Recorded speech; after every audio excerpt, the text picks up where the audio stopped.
Misión Posible, el ciclo de la Fundación Educación y Trabajo, estamos junto a ustedes para analizar otro artículo de Harvard Business Review, edición latinoamericana.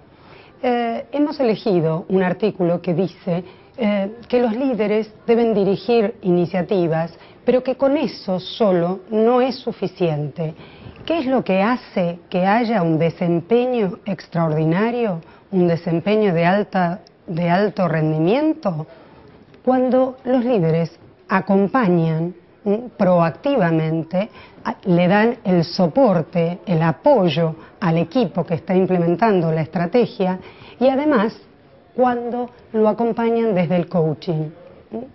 ¿Qué es lo que dicen las estadísticas? Las estadísticas dicen que tan solo el 30% de las implementaciones de estrategia se hacen en tiempo y forma. Y eso, dicen, a pesar de que los procesos y las tecnologías son de excelencia y que tienen los recursos que necesitan justo en las manos. ¿Cuál es la clave? Dicen, lo que pasa es que muchas veces los líderes justamente no acompañan este proceso de implementación. Simplemente dan el kick-off, o sea, el lanzamiento, el punto de planificación en la parte racional y en la parte motivacional, pero luego dejan a su equipo que funcione solo. ¿Cuál es la propuesta de los autores? Bueno, la propuesta es, la clave está en el acompañamiento, la clave está en la participación, la clave está en el coaching. Esa herramienta que tanto se habla y no necesariamente todos la tenemos clara.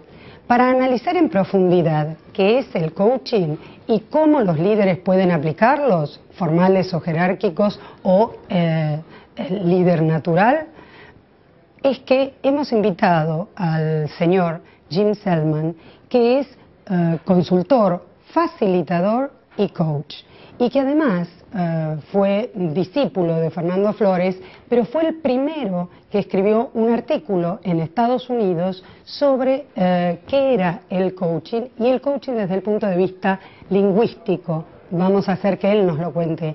Además, fue el primero que entrenó a los primeros 300 coaches.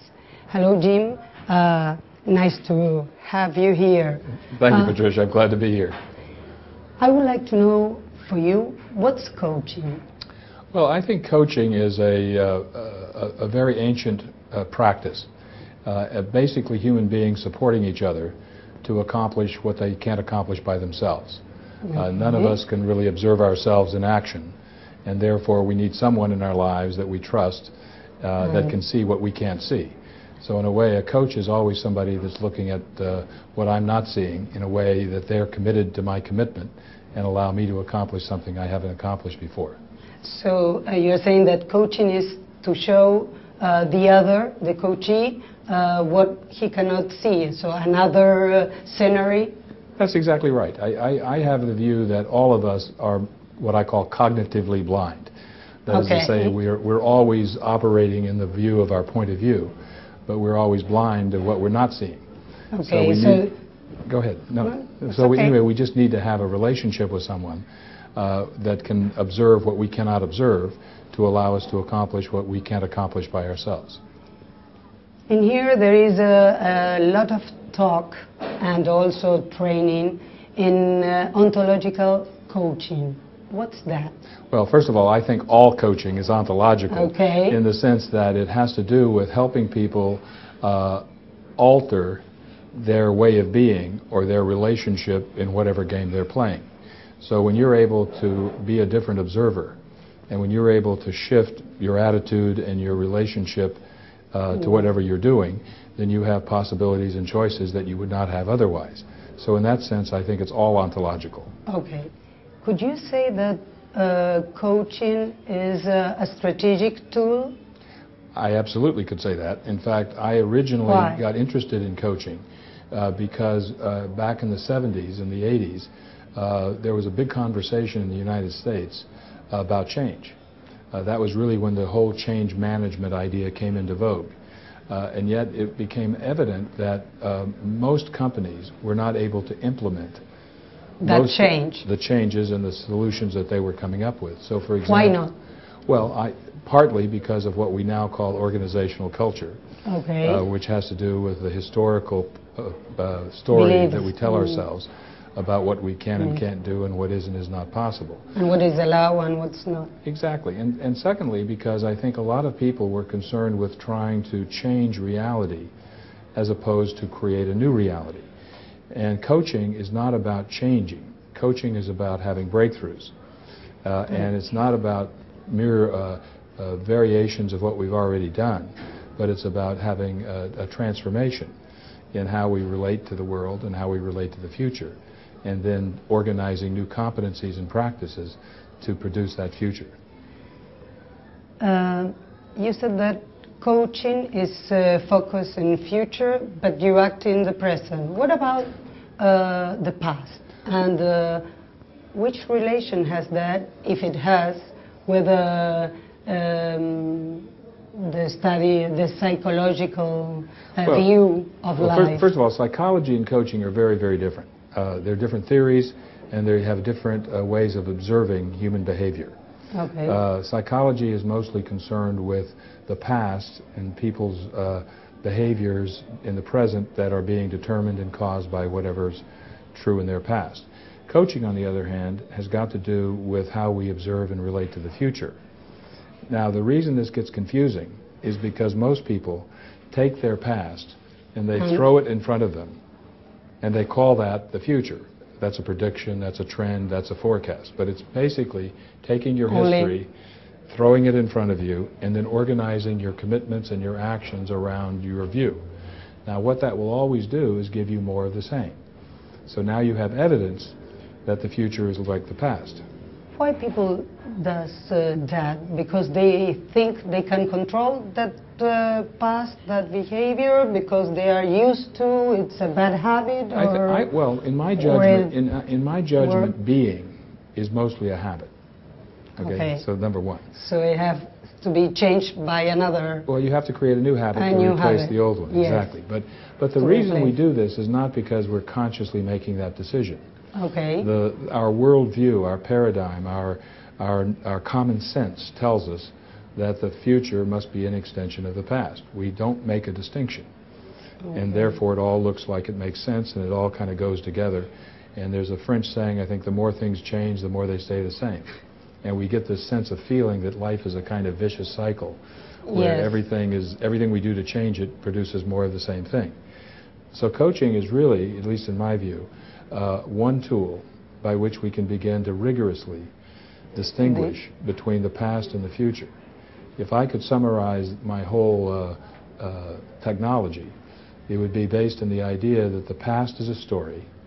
That's why we call it history. History. That's a story.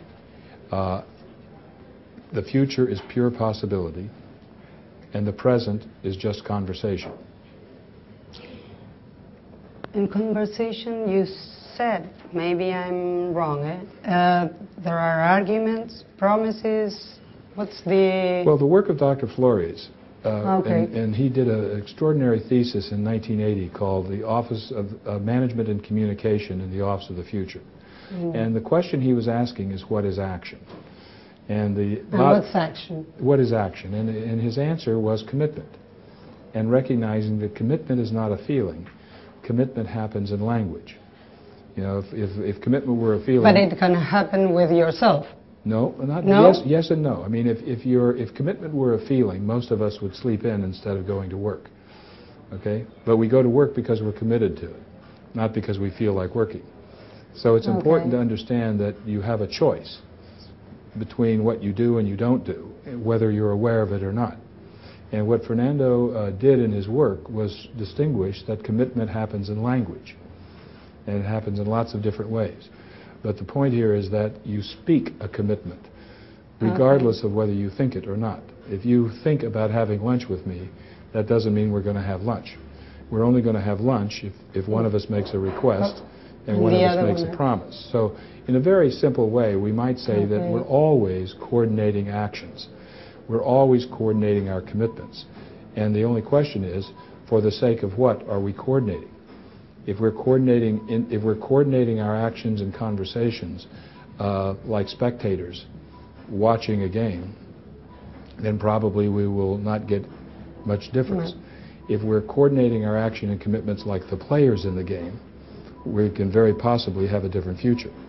And if we're coordinating our actions like coaches, then we're engaged in the question of possibility and inventing new possibilities where none exist. Which is, in this regard, which is the difference between a coach and a mentor? Well, a mentor is a kind of guide. A mentor is someone who is showing you the way to go through a familiar, or through a territory that the mentor knows the route. A coach is not a guide. A coach doesn't necessarily know the answer. The coach doesn't necessarily know more than you do. A coach doesn't necessarily have more skill than you do. He knows how to ask, or what? Well, he's a different observer, or she is a different observer. So the idea here then is to begin to see that there's room for mentors and coaching. And I also use coaching here like a way of being or a technology, not as a role. Okay. So lots of people can great teachers are probably also great coaches. Great managers could be great coaches. Great but leaders, not necessary. Not necessarily. And great leaders, I think, are almost always coaches. In fact, I've found that leadership and coaching, for all practical purposes, are the same. Yes? I do. Okay, answer me, but in the next Misión Posible. We have to go to a corte y enseguida volvemos.